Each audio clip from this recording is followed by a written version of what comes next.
What's up guys, it's Punchy, and today I gotta talk about something that nobody really has, and I think it's time I stood up and said it. I've been voicing concerns about balance to the devs, but honestly, I don't think that I'm being heard. So I'm taking the time here to share it with you guys, the viewers, and see what you think. This might be controversial, but hear me out as I explain my thought process. Silent Heart isn't saved, it's actually regressed with its design, and I'll break it down in a few different sections. In the last Deepwoken update, Silent Heart got an undeniable buff with the return of Katti.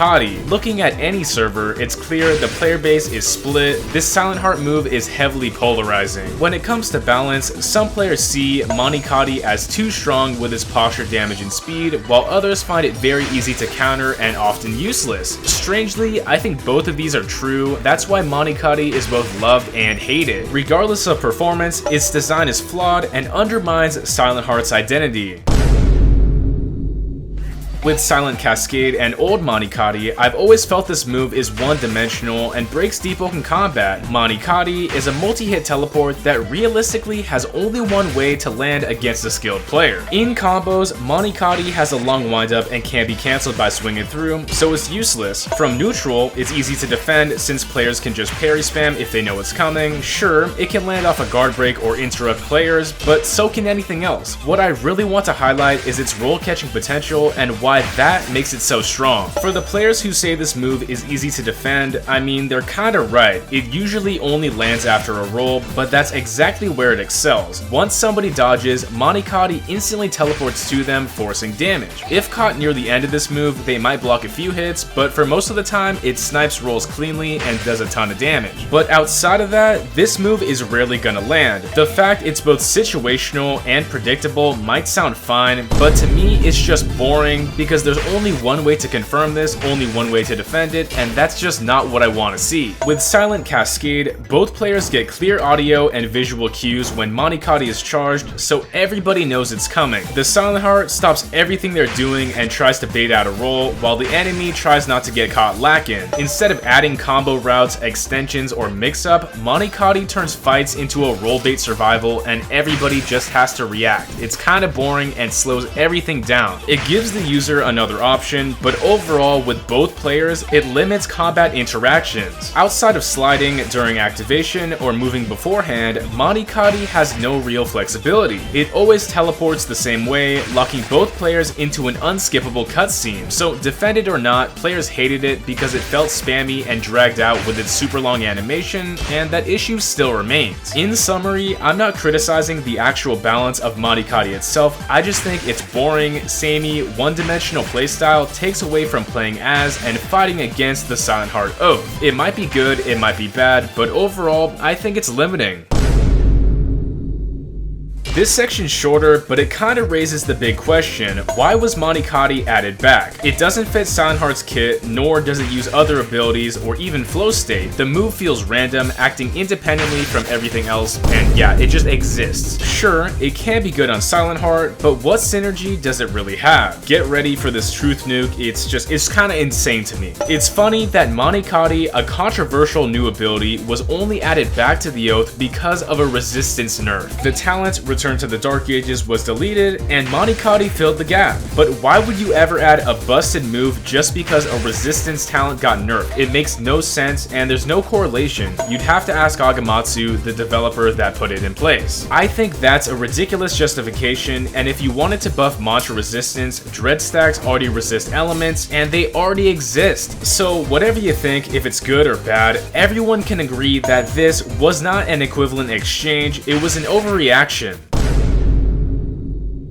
I think this oath is one of my favorites, but I want to see it move in a direction that's a bit more creative. So I'm not talking about balance, but I do want to criticize the main design problems with Silent Heart's kit. First off, there's barely any incentive to swap weapons. Silent Heart can switch to anything in their hotbar, but there's realistically little payoff and almost no accessibility whatsoever. Swapping is faster with hotkeys in this update, but realistically, why would you even use multiple weapons? Personally, I enjoy switching weapon classes to mix up animations, criticals, and of course my oath special moves because it's fun. But most players have no reason to. You're sacrificing stats and damage to mess around with another weapon, and there's no bonus reward for doing that. I'd argue that if something similar to the talent Saints Overload was added to Silent Heart, giving them a damage boost when swapping through weapons, that could be interesting to see. Additionally, if we want to take it a step even further, maybe a talent like Switchblade could work for every weapon in your kit, letting you use any weapon talent that you have. That's kinda overpowered, but it's dynamic and would give people a reason to use and pick multiple weapons and their talents. If I see a majority of players using a single weapon on Silent Heart 9 out of 10 times, I'm not saying they're uncreative as a player. I think that's an underdeveloped part of Silent Heart's design. So, second, Silent Heart lacks strong tools to feint. Mantra feints on other builds are powerful, baiting players and forcing blocks, but Silent Heart doesn't have any of those options. Instead, players just spam moves or swap weapons, and Katti was never going to fix this issue. How can the most predictable move in the game, Katti, one that requires a mix-up to confirm, be a mix-up itself? It's just impossible and doesn't make sense. Katti does not fix this problem. The final main issue that I have with Silent Heart is how basic flow state can be. By using flow state before any oath ability, the stats are boosted, upgrading some of its damage and wind-up speed. Some attacks get secondary slashes or work a little bit differently, but getting free stats for pressing an unpunishable button is not what I want to see. Sure, this ability buffs moves instantly, but it's boring and offers no mix-ups, and that is not good design. So, taking a look at Type Soul, which is surprising because I think the balance and design is kinda ridiculous, but this idea is pretty good. In that game, certain moves have M2 variants with delays or altered effects. Something similar could work for Silent Heart. Imagine you press M1 and that's the basic attack, but if you press M2, you know, it's completely different and that's a mix-up. Since it already lacks mantra feints or mix-ups like all the other builds in the game, this could be a step in the right direction. The lack of a weapon swapping incentive, no mix-ups entirely, and the boring stat boost flow state are the biggest problems with Silent Heart's design. I'm not talking about balance, but for the sake of Oath design, these are some changes that I'd like to see instead of revisiting old, outdated content. Anyway, those are my thoughts about Silent Heart, and keep in mind that this criticism is coming from a good place. So I love playing this Oath and I love Deepwoken even more, but when something doesn't make sense at all and hurts gameplay design, I'm gonna talk about it. So if you agree with what I say or disagree, leave a comment down below because I just want the devs to get some feedback. I don't think they'll listen to just me, but maybe they'll listen to all of us. Thanks once again to all the supporters who motivate me daily and directly support the channel. If you want to join as a member, feel free down below, and besides that, my personal Discord, guild Discord, and my UGC group are linked, so check them out. Thanks once again, and make sure to like and subscribe. It's punchin' time.